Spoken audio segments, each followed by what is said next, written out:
Hi, everyone, and welcome. I am Michael Dumanis, the Director of Poetry at Bennington and a literature faculty member here at Bennington College. Thank you for coming to the final Poetry at Bennington reading of the spring 2024 season.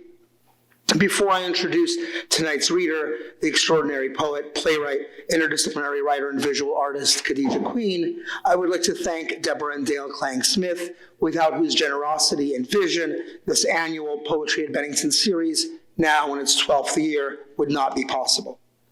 Also, I wanted to make you aware of the wonderful event we will be hosting next Wednesday, May 15th, here in Tishman, the Ben Bellett Colloquium on Literature. This year's subject is the late poet and critic Reginald Shepard, a graduate of Bennington College. Pulitzer Prize-winning poet Jericho Brown, who just edited Shepard's selected poems for the University of Pittsburgh Press, will be back at Bennington 2 years after his commencement address at Bennington. He'll be back. He'll be here alongside Reginald's one-time Bennington classmate, the novelist Jonathan Lethem, as well as the poet and Carnegie Mellon University professor Camille Rankin. It promises to be a really special evening, and I hope you get to experience it. Khadija Queen will read for as long as you wish, 30, 40 minutes, we will see. Khadija's most recent book, Anodyne, is on sale here in Tishman, and if you decide to acquire it after the reading, I'm sure she'll be happy to sign it for you. Khadija Queen is the author of 6 books, most recently Anodyne, which came out with Tin House in 2020 and was a finalist for the Colorado Book Award and winner of the William Carlos Williams Award from the Poetry Society of America. Her 5th book, I'm So Fine, A List of Famous Men and What I Had On, came out with Yes Yes Books in 2017 and was praised in O Magazine, The New Yorker, Rain Taxi, and elsewhere as, quote, quietly devastating and, quote, a portrait of defiance that turns the male gaze inside out. Her verse play, Non Sequitur, which came out with Litmus Press in 2015, won the Leslie Scalapino Award for Innovative Women's Performance Writing. Individual poems, interviews, and essays appear in American Poetry Review, The Believer, Fence, Georgia Review, and Poetry. In 2022, she was awarded a Disability Futures Fellowship from United States Artists. A Cave Canem alum, she is an associate professor of creative writing at Virginia Tech.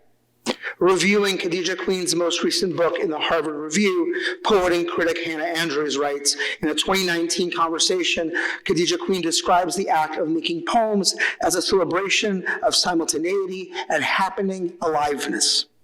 This feels inherent to Anodyne, Queen's riveting 6th full-length collection of poems where everything is indeed happening all at once, and the reader is led through complex spaces of lived experience, apocalypse and beauty, suffering and persistence, love and its attendant exhaustion. Just as these spaces contain contradictions, Queen in Anodyne reminds us that a body is a monument to simultaneity. As a vessel for our histories and those of our ancestors, our emotional and physical responses to the present and our dreams. The body is indeed a site of inheritance. A person accrues and carries myriad experiences across her lifetime. And Khadija Queen's poetry is very much a poetry of experience. Additionally, Khadija Queen is a formally dexterous poet. She writes litanies and prose poems, erasures, and dramatic monologues. She is at once a deeply lyrical writer, an emotionally direct and wryly satirical one, a wild formalist of sorts, an experimental poet.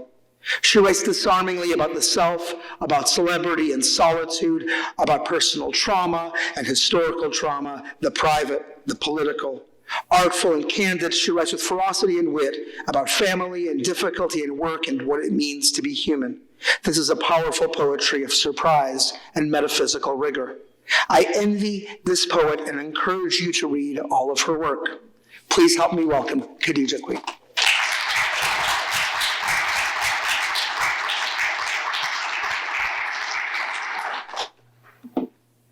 Wow, that was dope. Thank you so much. I feel privileged to be here. What an incredible introduction. I think I'm going to start with poems from Anodyne, and then I'll read a little bit from I'm So Fine, and then I have a bunch of new work I kind of want to try on y'all, including something I started writing yesterday.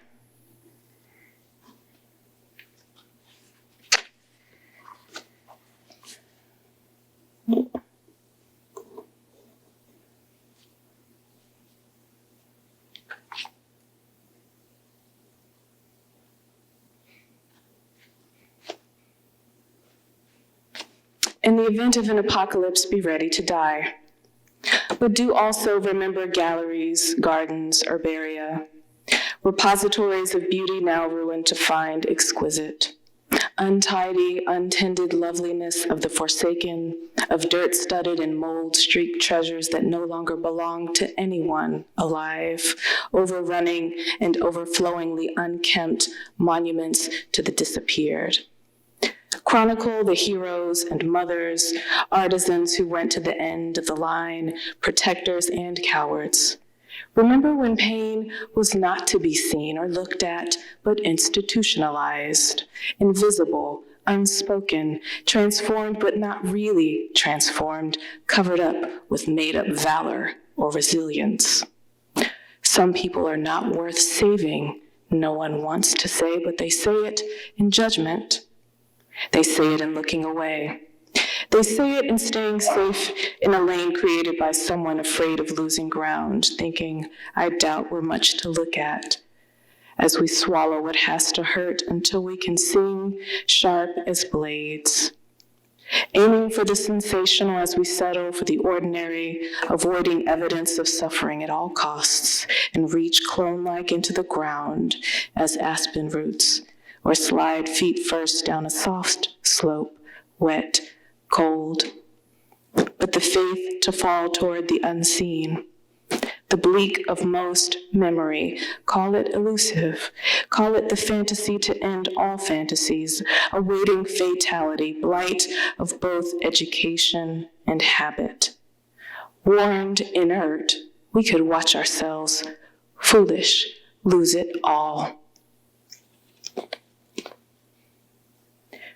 Of all the things I love, my son wants to leave, depression making talk of permanent exit a habit.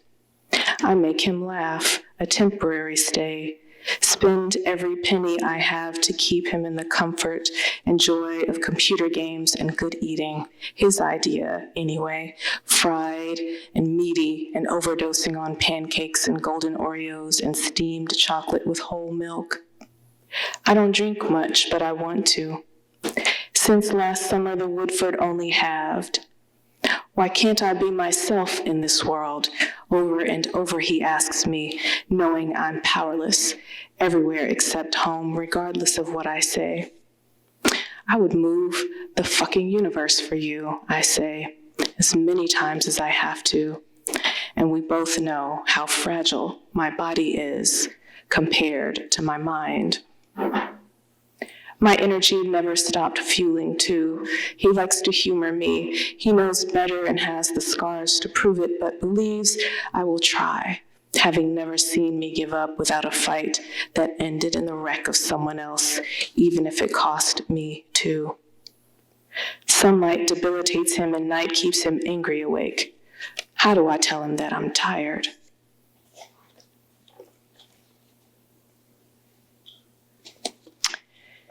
I'll read a couple more. Maybe not erosion. Let's do...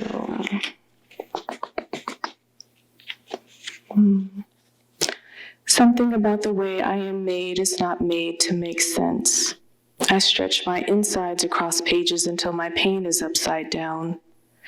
Peonies and tulips bloom red and pink from my back, bent like washerwomen's knees, full on shadow. But I could have neon feathers if I wanted to. Faux apparatus of flight, I could have cultivated in error the bad luck of odd numbers. Spectators claim ancestral innocence as ever. A suit 2 sizes too small for escape, and inside the coveted dance, I first look down at extraneous steps in shame. For all my notes and vices, I still long to stop the false fight for my humanity en masse, allowed to share a history of anything but suffering. Dementia is one way to say fatal brain failure. Whose mind loses when the loved decline? Human by whose degrees? Capability and refusal twined up in loose fog, time shocked. A body is what without its engine? How do I let go of my mother before she is gone? Predator grief doesn't watch, yellow-eyed from hidden grasses like a real apex. We slow feed that wraith, viscera.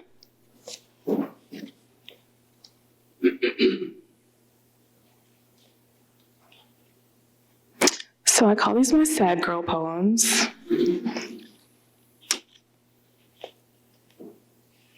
A lot of it was written in 2016.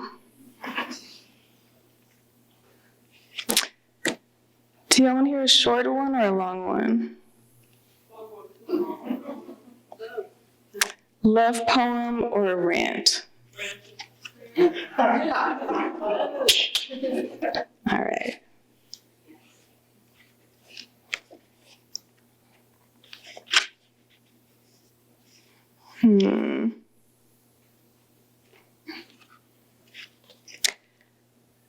This is after Alice and Otley.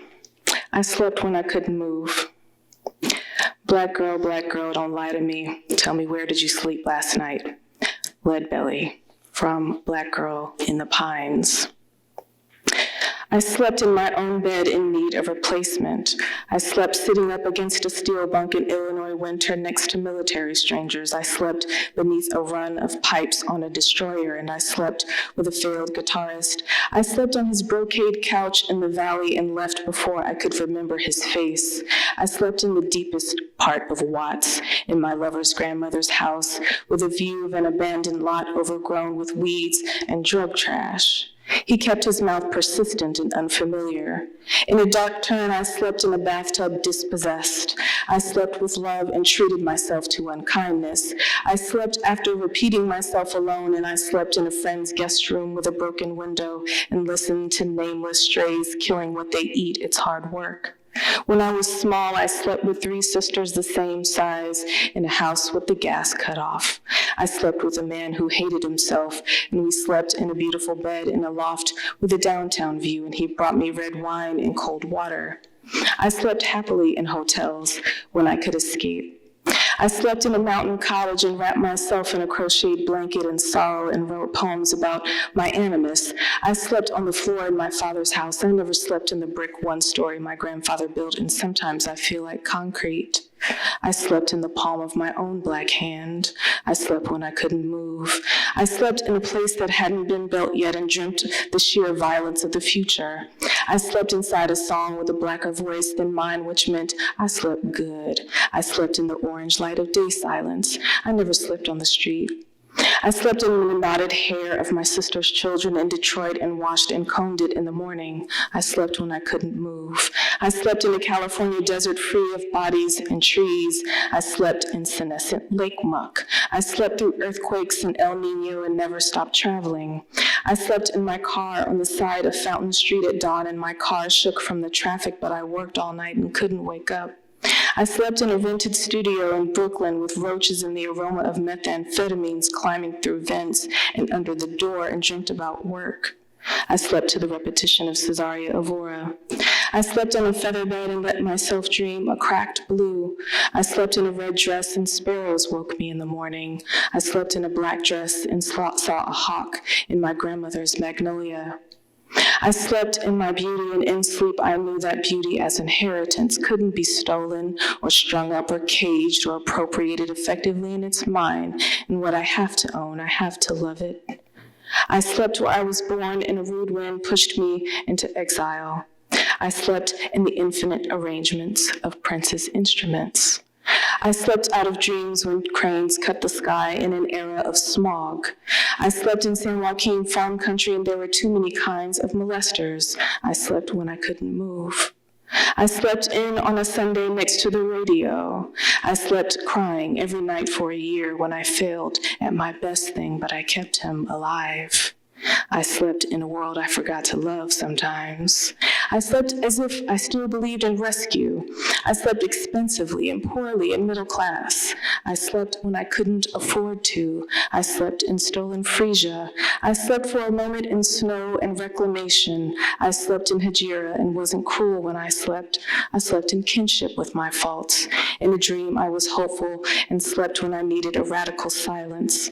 I slept next to a man's portrait with someone else, and more than once I didn't close my eyes. I slept in a lie, and the comfort felt so real, it was real. I slept as if I were years. I slept so many years I couldn't find. In sleep, my eyes dreamt the nearness of waiting and couldn't touch it.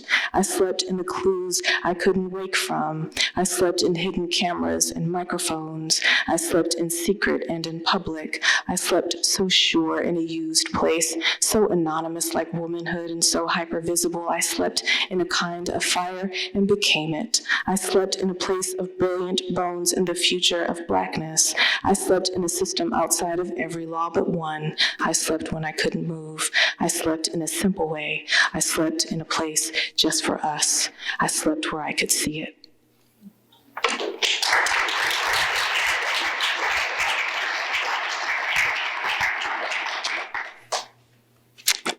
And now for something totally different. So I grew up in LA in the 80s and 90s. We moved there when I was like 4, so I guess that's 79.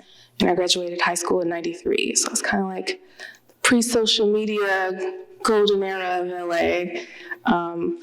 I can't remember, I think maybe that was you who asked me if this was my actual experience, and the answer is yes.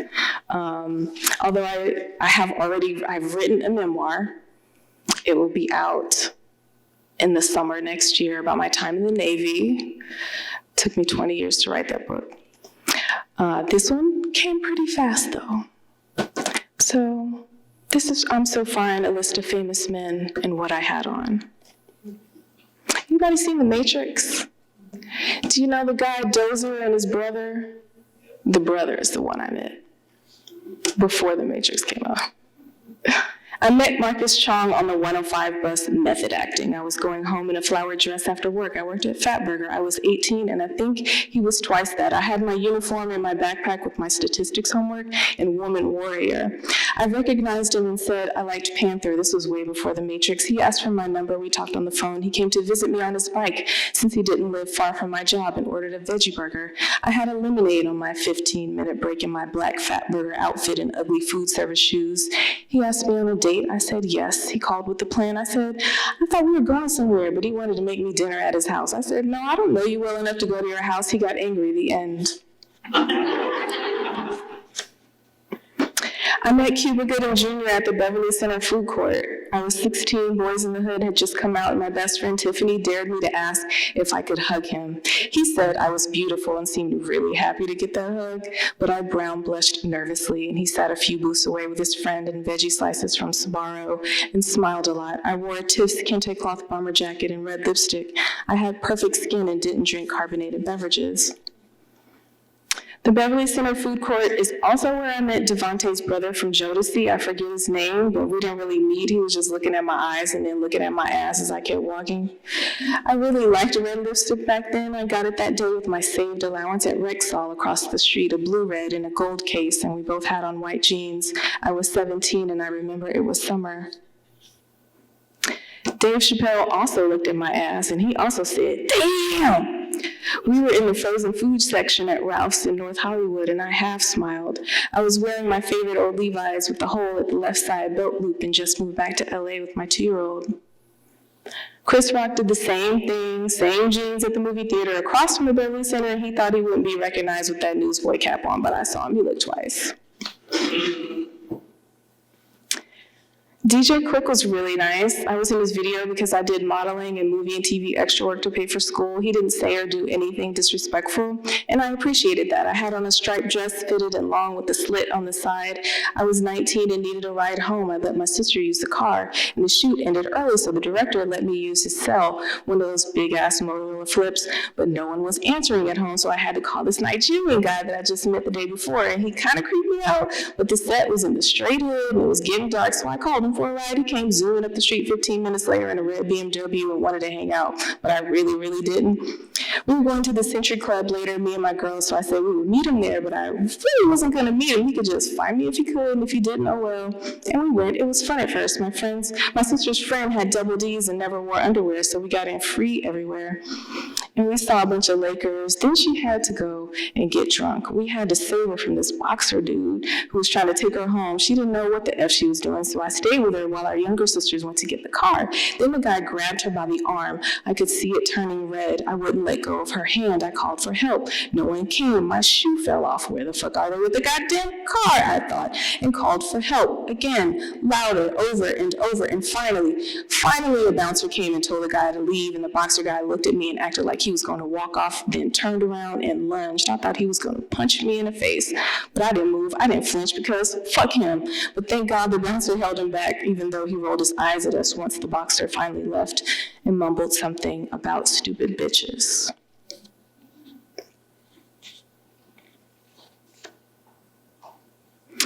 One day, Tiff was sad because it was the 10th anniversary of her mother's death, and she just really wanted to go see Michael Jackson.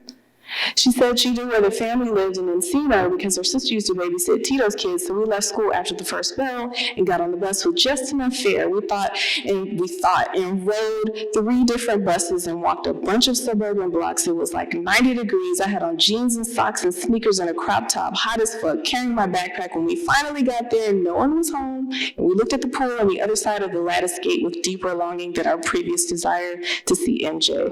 Although I don't think I need to explain how much we stayed loving Michael Jackson, or how the day he died was the day before my sister's wedding in St. Lucia, and Tiffany arrived at the hotel weeping. But I might have to explain how much I had already walked for him when I was a kid. I braved a full mile to the house of a neighbor I hated just to listen to Thriller, because they were the only ones in the neighborhood with a record player. My mother broke mine just because my father had bought it, and tore my favorite posters in half, the one where he had on the yellow sweater and the one with the Jackson 5 all smiling in sequins and pre-too much surgery. But somehow I protected the record so I would ignore the alcoholics playing spades at the kitchen table and swat the hands of the boy trying to lift my skirt, and I would sit on the neighbor's smoke blue fabric couch listening to MJ, flattening my lap with black magazines. And anyway, no answer at the Jackson compound. So we walked all the way back to the bus stop. There was a Burger King next to it with AC, so we took a chance and used part of our return fare to get Whopper Juniors and 15-cent cups of ice water. We were so hungry and thirsty by then, and there was a payphone in the parking lot, so after we ate and drank, we called my dad for a ride, and we called a bunch of times hanging up before the answering machine came on so we could use the same quarter. That's how old I am, you guys. But he never answered. We were stuck and freaking out a little bit. We ended up asking random strangers for change. The first few people gave us nickels and quarters and dimes. So one guy gave us a $5 bill because he said he had daughters and it wasn't safe for us to ask strangers for money. He also offered us a ride, but we said no thank you because he could have been a perv. And this was years before some kids accused MJ of making them drink Jesus juice. And even then, to believe white people over MJ seemed like betrayal. Like, here they go trying to take everything from us again, our geniuses, our heroes, our talents, our loves. And if it's true, it hurts. It hurts. It hurts. And anyway, the bus came and we got back to school in time for 6th period. My sister and I met Keanu Reeves at our high school. He rode up on a black motorcycle, and when he took off his helmet, I thought my sister would faint. We were in the PE office by the basketball court doing stat girl duties for the team, and I told her to look out of the window. And this boy who liked her immediately got jealous. That fool rushed outside, puffing up his chest and trying to act all hard when Keanu joined the guys on the court for a pickup game, but Keanu was so cool about it. And when the game was over, I dragged my suddenly shy sister out there, and I thought her face would explode. She turned so red and smiled so hard, and she couldn't talk. I had to be the one to ask Keanu if I could take a pic of them together. Luckily, we happened to have a disposable camera that day, and my sister, who still has a foot-thick scrapbook of Keanu clippings from YM and details and people, got her own picture to put on the front. She had on my clothes that day, a jewel-toned striped blazer and everything else black velvet choker, bodysuit, stirrups, and suede platform sandals, plus her own burgundy wool beret. Keanu had a patchy beard and his hair reached his shoulders. He wore basketball shorts and a faded black shirt with a tiny hole at the neck and smiled. I'll read 3 more, maybe 4. I think I have time. My mom was waiting at the bus stop in 1960 when she saw Chuck Connors. He's like an old Western star. He flirted with her, did a double take as she waited to ride the Western Line down Hollywood Boulevard to her job at Max Factor. She was only 21 and had just moved to LA and still wore crinoline under her dresses. He drove by the next day, too, in a long white Cadillac convertible with cattle horns, Texasing the hood in his face, all sideburns and grin. And she said it was fun watching him try, but I didn't give him no play. I never met Donald Trump, but I sure have been grabbed by the you-know-what. And I really don't even want his name in my book, and I almost didn't tell this story, but sometimes it's important to name names, and the luxury of fame is that it doesn't matter what a nobody says. If you have enough money, you can buy any kind of truth you want. When you're a star, they let you do it. And actually, when you're a man in general, the one who did that to me wasn't anyone famous. It was a homeless man on the La Brea bus. I was 15 and had on a white t-shirt and a denim skirt. I was with my mother, and she tried to protect me, but he chased me from the front of the bus to the back, and the driver, who happened to be really tall and muscular with his uniform sleeves rolled up past his biceps and sunglasses on with a strap, he had to stop the bus at Rodeo by the old movie theater and push the homeless guy down the exit stairs. And even on the street, he still kept banging on the flimsy doors and sticking out his tongue and shouting. Prince called me up on stage at the Pontiac Silverdome, and my scary ass didn't go up there. My sisters waited in line for hours so we could get good tickets, and we lucked up on the 8th row and used the light bill money to pay for it. I mean, who needs lights when you got Prince? And the day before the concert, I bought a super tight electric blue column dress from Charlotte Russe at the Livonia Mall. It had a back-of-the-knee high slit. I was 21, and we all screamed when the beautiful one started up, and I began to cry, even though he didn't play any of the old hits straight. But because everything was spectacular, I didn't sit in my seat the whole time and was losing my voice. And then a burly guy with a headset motioned that I should go with him and come on stage, and what? I froze. I mean, what? I knew that dress did not make me look shy, but I thought if I went up there, I would faint. I'm not the best dancer. I thought I'd probably cry like an idiot and then pass out and wake up and pass out again, so I said no. Shook my head no, my heart beating fast and sweating my dress into a darker blue.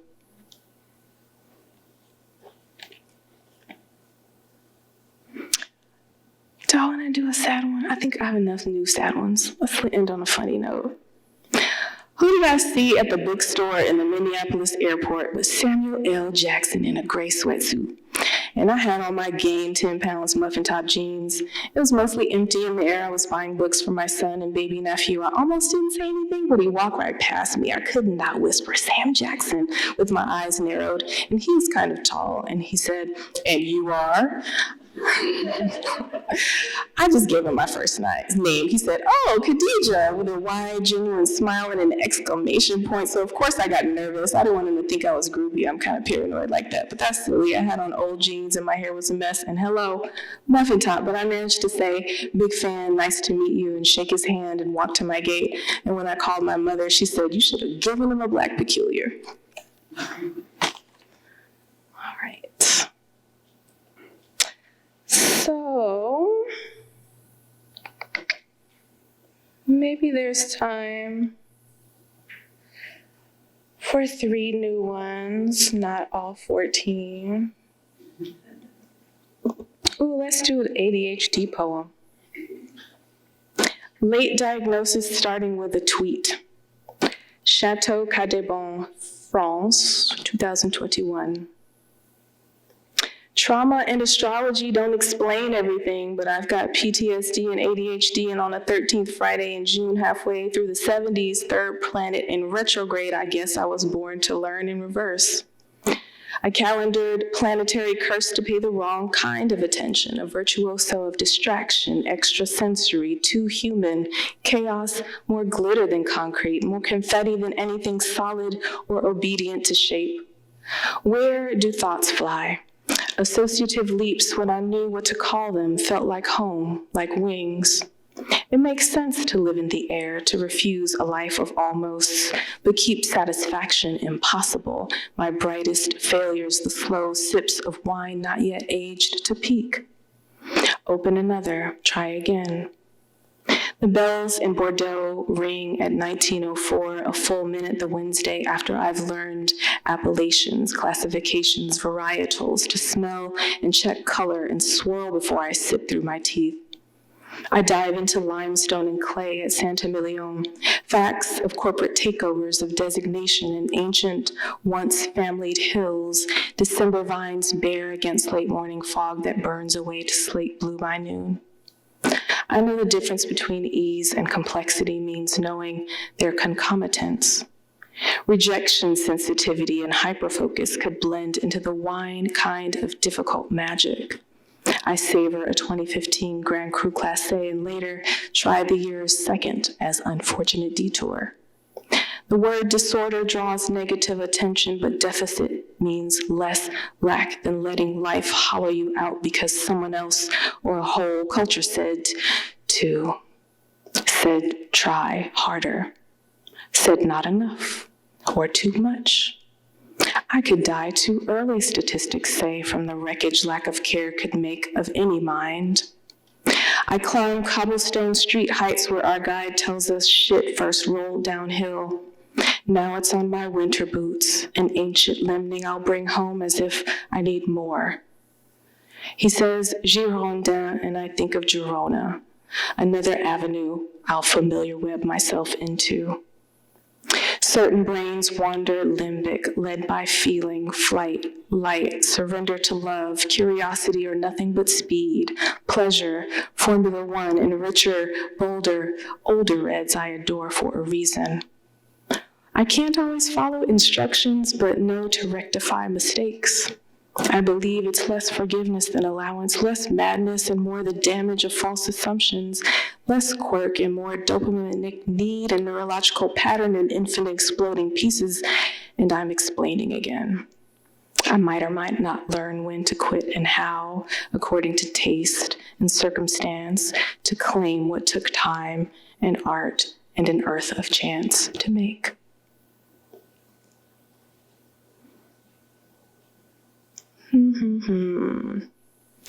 Dear empires, lost as Eucharitic letters unhidden after ages, the tiny immensities beneath iron and bronze, history unsettles the present, the sublimation of awe advances collapse, centuries along the sea routes, in ancient mouths language shapes itself.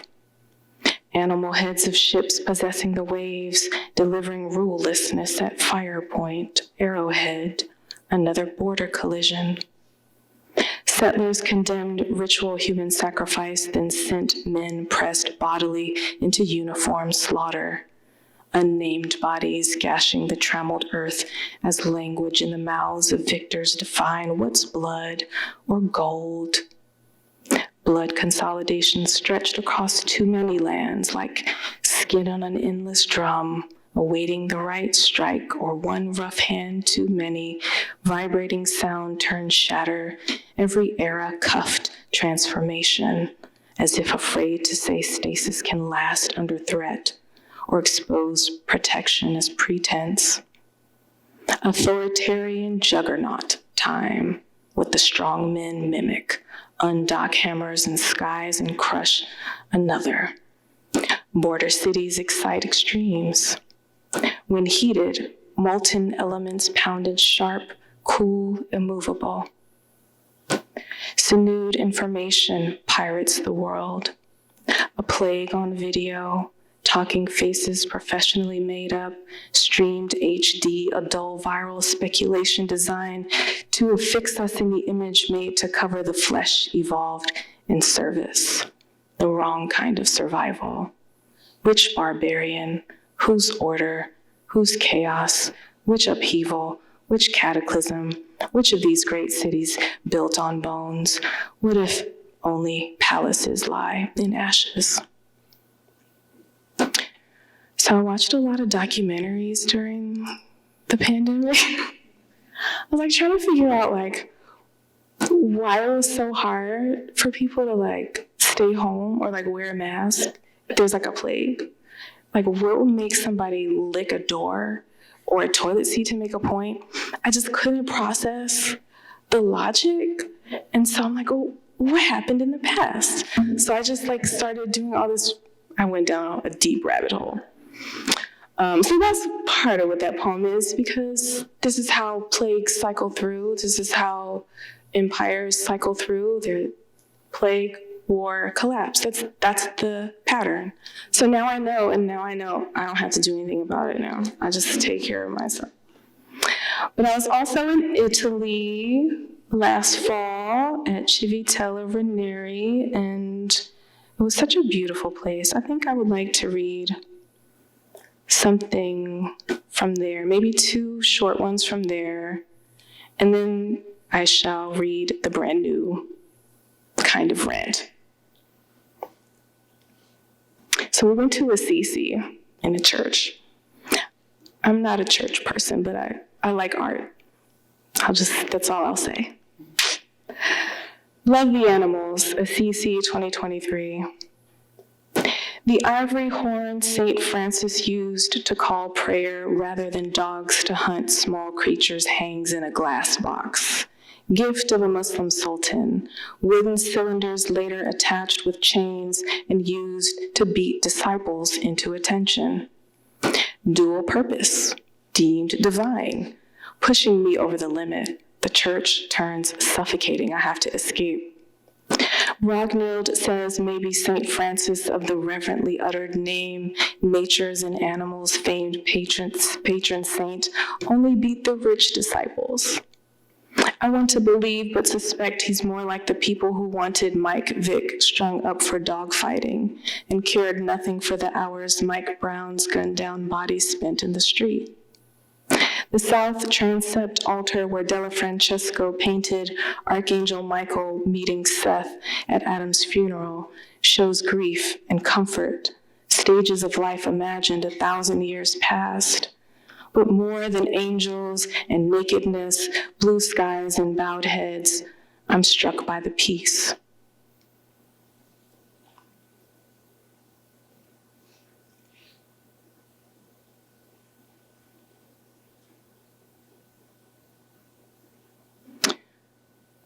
The repetition of the wound, Arezzo, 2023. The repetition of the wound sanctifies the sacrifice in the bodies of saints, makes holy the suffering, passes down the conviction that pain is life, God approves, and we look to men as confirmation, and they show us how they bleed and open their arms, inviting new attendants to the story of centuries, repetition to reify, even deify injury under the many names of faith, that this life will end soon enough. You can give up everything. Hand your labor, your body, your children to who owns the money freely, your imagination, your thought, since even your soul is God's. And after breath ceases, you will arrive like magic in a heaven elsewhere. Then, never now. Now is for blood, poverty, denial, the way to end life's indignities in a shroud of hair shirts, wool tatters, tear-soaked strands, spilling over repentant shoulders, tankard of oil ready for the messy work of healing. Divine.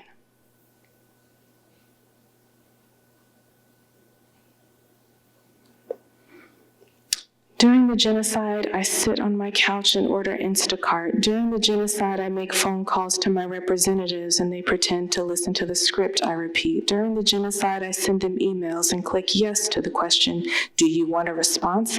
I teach poetry and theory during the genocide. I scroll Instagram and wait for the rain to stop, decide against a walk outside. Sometimes I don't want to look at people's faces during the genocide or hear their voices say mundane things during the genocide, like, excuse me, hello, can I help you?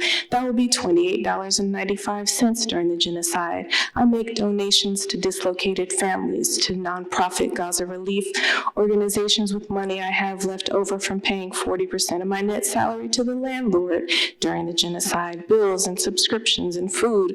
I have refused to buy $8.99 gluten-free bread or soy-free organic eggs for $9.99 during the genocide, but I buy mail-order French groceries and sell my unwanted clothes on Poshmark during the genocide. Not many, but enough, I think, to justify buying a few more things I don't need during the genocide. I check on my monthly auto pay amounts and write a book about my little life as a sailor during the genocide. I sell that book and write another and propose another during the genocide. I hear mostly yes during the genocide. God, aren't I lucky? I watch American leaders do nothing but lie and scam us with shell games during the genocide. I scroll some more and click on clapback TikToks my friends send me and delete spam text messages during the genocide. I sit in my office and look out the window at the sideways rain, the smoke coming from industrial campus stacks during the genocide, the gray sky blending with unnamed chemical fumes during the genocide. I can't reach my mother.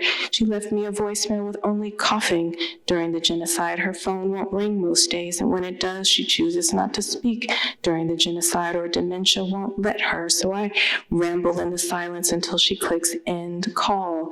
I still wear my N95 since the plague is still mutating during the genocide. My ears won't stop ringing, and there is no cure. Every year of the past 3, I've lost someone, all Black women, all elders, and I've lost my trust in humanity during the genocide. Lord have mercy. Who even has the right to exist to speak during the genocide? I fly over states and seas and borders and roads and countries and houses and clouds and trees and rivers and think about how beautiful the world is during the genocide. I attend and preside over 5 thesis defenses, and in between nod, smile during the genocide, take notes, and ask astute questions of my students and our colleagues. I am proud of them during the genocide. They live in a state of questioning, and I hope they never stop asking, demanding, dancing, reading, loving themselves and each other, and integrity during the genocide, evolving beyond stale visions of the state, getting married by the lake and locking arms during the genocide, setting up tents on campus lawns, making makluba from YouTube recipe tutorials during the genocide, their voices in tandem across cities during the genocide.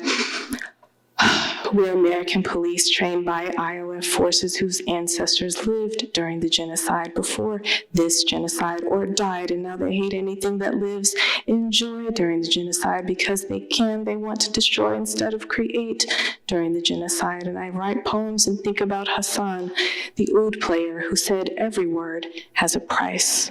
As we walked before the genocide through miles of Italian Agreste with Lola, who cannot go home during the genocide, and talked about Syria, and talked about exile and indigenous women's murders in Mexico, I said, but what can you do? Really, I want to know. She said, flee or die during the genocide. And I wanted to ask them both, what is it like to have a homeland? I wouldn't really know. Of course, I was born here, but not my great-great-grandmother, whose name is lost forever. I don't feel sorry for myself during the genocide, but I tried to watch Born in Gaza. Didn't make it past 15 minutes during the genocide before weeping at the story of a little boy who had a brother like I had a brother. Had, I say out loud to no one, are these our children or not during the genocide, backdropped by bombed homes and starved horses and beautiful sea? The boy in Gaza said he watched Israeli-American weapons vaporize his brother into parts, 2 child hand widths apart. My brother, he said, loved me so much he used to take me everywhere. That's it.